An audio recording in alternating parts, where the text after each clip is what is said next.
been a week since I asked my questions on the poll, and so I thought I'd explain what all I've learned in this 90-day almost, well, not quite, little endeavor. The first video I put up in January had to do with the RTR and the WRTR. It's been my goal to stick to what's written and what's actually said in a video, to ask what I thought were reasonable and non-judgmental questions. In the first video, the question had to do with the exclusion of a particular gender. The question simply was, if an event excludes one gender, is it discriminatory? I didn't think that would cause a lot of problems, but it sure did. There was a second video in that series, I guess, a follow-up video, where I actually looked up the pertinent information on some of the rules and the statutes and the BLM rules. And interesting, the first video got 14,000 views. The video with the actual written information supporting the first video got quite a few less. I then asked a question regarding rules and permits. Does the permit supersede the law, and is it an actual violation of the letter of the law in some of the behaviors we were seeing? Very few people answered the question, and I was curious. Why is it that questions are being avoided? Why is the asking of questions causing so much consternation? There was another video. It involved behavior of staff encountering people that they didn't know and with whom they were obviously unfamiliar, and I questioned that conduct. I put up another video that had nothing to do with anything RTR or WRTR or otherwise, and in the comments you would have thought the entire video was about Bob Wells. So I put up a poll. Now the poll asked, which of the following stories is true and which is false? It was, last time I looked, split approximately 50-50. 50% of the people thought that the story about Custer's last stand and the complete annihilation of the 7th Cavalry was false, and 50% of those who responded in any event thought that the story about 80% of the people will do pretty much whatever they're told, provided they believe the person telling them is in authority.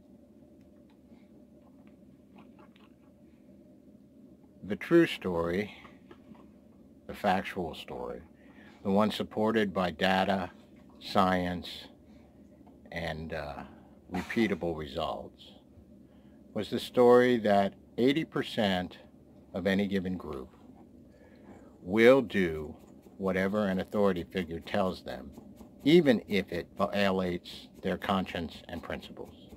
They will harm people, they'll hurt people, etc.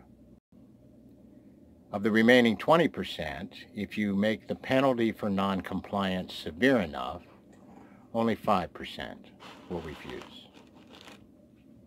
So 95% of the population, given the right penalty for wrong behavior will comply at the very least.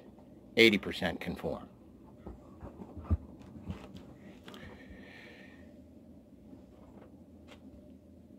The interesting thing is, though, I asked that on the survey or poll, you vote and then you explain your vote in the comments. That was very rare. Less than 3% of the people did that. In the comment section, there wasn't a whole lot of activity.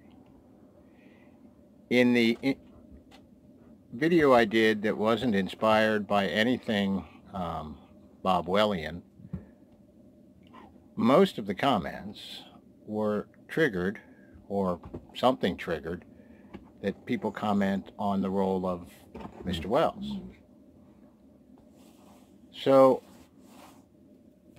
basically what I've determined from these 3 months is about 90% of the people who view the video and choose to comment either A, ignore the sum and substance or purpose of the video, or B, didn't understand the purpose of the video. Also, it seems that in the first one particularly, where a question was asked, is the exclusion of one gender discrimination per se, that question went unanswered by over 90% of the people. Apparently, it triggered a defense response in a lot of people.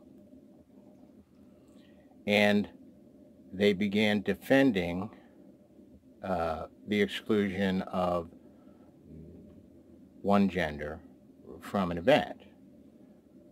That wasn't the question, which caused me to think, what is it about a question that causes people to be so defensive? It obviously triggered something, I don't know what. But in the course of all these videos over through, I really only had to remove from the channel for completely inappropriate behaviors 2 people, which was pretty good.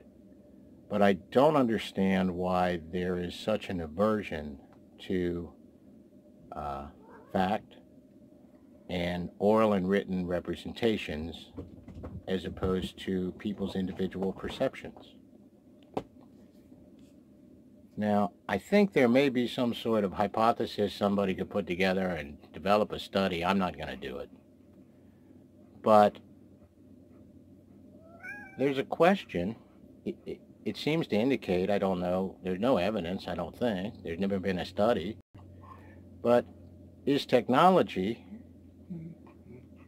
which everybody views as beneficial, helpful, etc., contributing to the devolution of the cognitive abilities of human beings?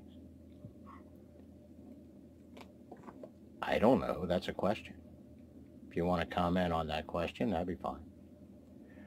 But I think it's pretty clear right now that in the comment section anyway, thus far, 50% of the people who are commenting are going to comment on whatever they want without regard for the substance of the video, and a very small percentage will actively participate in the information in the video, and I thank you for that. Semper Fi.